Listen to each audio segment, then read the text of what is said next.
À 7h45, l'interview Vérité d'Europe 1. Thomas, vous recevez ce matin Christian Lotion, ancien patron de la police judiciaire en France. Le procès de Michel Néré s'ouvre tout à l'heure à Paris devant le tribunal correctionnel. Néré jugé notamment pour violation du secret professionnel, corruption et trafic d'influence, détournement de scellés et de stupéfiants. La liste est longue. Bonjour Christian Lotion. Bonjour Thomas Soto. Michel Néré, vous avez été son chef pendant 2 ans, c'était entre 2002 et 2004. Vous n'étiez pas encore à l'époque directeur central de la police judiciaire, mais patron de la PJ lyonnaise. Quand il était un de vos hommes, c'était quel flic Michel Néré ? C'était un excellent flic, pour ne pas dire un flic exceptionnel. C'était, je pense, ce qui s'est fait de mieux en tant que chef de brigade de recherche et d'intervention. Et il avait quelle réputation ? On savait qu'il avait peut-être tendance un peu à être sulfureux. Il y avait des rumeurs, des bruits ? Pas du tout. Il avait une réputation d'excellent policier, intègre, et je pense que cette excellente réputation n'était nullement usurpée. Ça veut dire qu'à l'époque, vous n'aviez rien perçu, vous n'aviez aucun doute sur lui ? J'avais aucun doute sur lui, mais parce que probablement, je me suis à peu près sûr qu'il n'y avait pas de doute à avoir. Comment avez-vous réagi quand vous avez appris que derrière la façade du grand flic se cachait un ripou ? Je pense qu'il ne faut surtout pas dire, voilà, on s'est aperçu après 32 ans de carrière qu'en fait, derrière l'excellent flic, il y avait un ripou. Pas du tout. Je pense qu'on a eu affaire à une carrière exceptionnelle menée par un policier qui sortait vraiment du lot.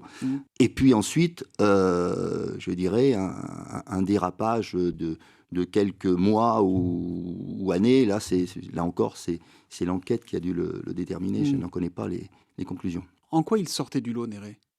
D'abord, il faisait beaucoup d'affaires. C'est quelqu'un qui était passionné. Alors, ça paraît évident quand on est policier, surtout en BRI, mais bon, c'était quelqu'un de passionné, quelqu'un qui connaissait parfaitement à la fois ses cibles, mais également ses dossiers sur le bout des doigts. C'était un vrai leader avec beaucoup de charisme. Il savait entraîner dans son sillage l'ensemble de ses collaborateurs. Vous aviez dit à l'époque, quand l'affaire a éclaté, ce n'est plus un flic, c'était des mots très durs dans votre bouche. Vous savez, quand à ce moment-là, j'étais donc directeur central. De la police judiciaire, patron de la police judiciaire française. De la police judiciaire française. Et Michel Néré était non seulement l'un de mes collaborateurs, mais c'était aussi un de mes amis. C'est quelqu'un avec lequel j'ai entretenu vraiment des relations d'amitié. Donc le choc pour moi était d'autant plus important. Et je dirais, j'ai jugé ça un peu comme une trahison. Voilà. L'enquête a commencé quand vous étiez, vous l'évoquiez, DCPJ, donc directeur central de la police judiciaire. Bien sûr, vous ne pouviez pas lui en parler à l'époque. Là encore, comment vous avez vécu, vous, cette période ? Très mal. Très mal, et je dirais, je me suis senti très seul, parce que bien évidemment, quand j'ai appris ça, j'avais rencontré les magistrats chargés de l'enquête, et bien évidemment, il m'était absolument interdit d'en parler à qui que ce soit, même à mes plus proches collaborateurs. Donc c'était quand même un fardeau un peu lourd à porter. Vous arrivez à expliquer, à comprendre cette dérive ? Comment on passe comme ça de flic, excellent flic, nous dites-vous, à voyou ? Vous savez, moi, personnellement, j'ai beaucoup d'estime pour les policiers qui ont des informateurs. Parce que... C'est ce qu'on appelle les indiques ? Les indiques, voilà. Parce qu'avoir un indique pour un policier, quand c'est un policier de police judiciaire, c'est toujours un supplément. C'est-à-dire, on fait ça en plus de son travail, on n'est pas dans un service de renseignement, et donc, c'est sur initiative, par envie, parce qu'on a cette sensibilité particulière. C'est pas quelque chose que, contrairement à ce qu'on peut penser, que l'ensemble des policiers de police judiciaire possèdent. Michel Néré faisait partie des gens, justement, qui étaient très attirés par, effectivement, ces contacts avec les voyous, mais dans le bon sens, pour avoir... Au service des enquêtes. Au service des enquêtes, pour avoir des informations, pour faire des affaires d'initiative. C'est ces gens qu'il considérait comme ses amis, qui n'étaient en fait que des gens qui voulaient le corrompre et obtenir par son intermédiaire certains renseignements qui les intéressaient. Il était devenu leur indique dans la police, finalement ? Je pense ce sont des escrocs professionnels, et je pense que ces escrocs professionnels ont inventé pour lui l'escroquerie à l'amitié, et Michel Néré, c'est quelqu'un qui, à l'amitié, un peu comme on fonctionne parfois avec les malfaiteurs. On a une expression qui dit au béguin, avec les informateurs ou les indiques. Je pense qu'il s'est fait avoir par ces gens-là qui eux, ont su qu'ils ne le considéraient pas comme leur ami. Vous, dans votre carrière de flic, vous avez eu des moments où ça a pu être litigieux, où vous avez dit attention, il faut faire attention dans mes rapports avec les indiques, avec les informateurs ?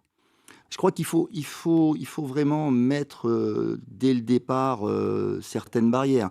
Les informateurs, d'abord, sont recrutés de plein de manières différentes. Comment on recrute un informateur ? C'est parfois eux qui viennent à vous. C'est parfois vous qui leur tendez la perche, peut-être à l'occasion d'une garde à vue, d'un transfert. Je veux dire que c'est un peu plus compliqué depuis qu'il y a les avocats en garde à vue, mais c'est vrai que personnellement, je recrutais des informateurs très souvent lors des affaires. Vous savez, Mais c'est une négo dans ces cas-là. Tu me donnes tes tuyaux et en échange, on sera un peu plus sympa avec toi. C'est vraiment comme ça, comme dans les films? Ça peut l'être? Ça peut l'être. Michel Néret, aujourd'hui, n'est plus en prison. Il va comparaître libre. Est-ce que vous avez encore des contacts avec lui? Non, je n'ai pas eu de contact avec lui.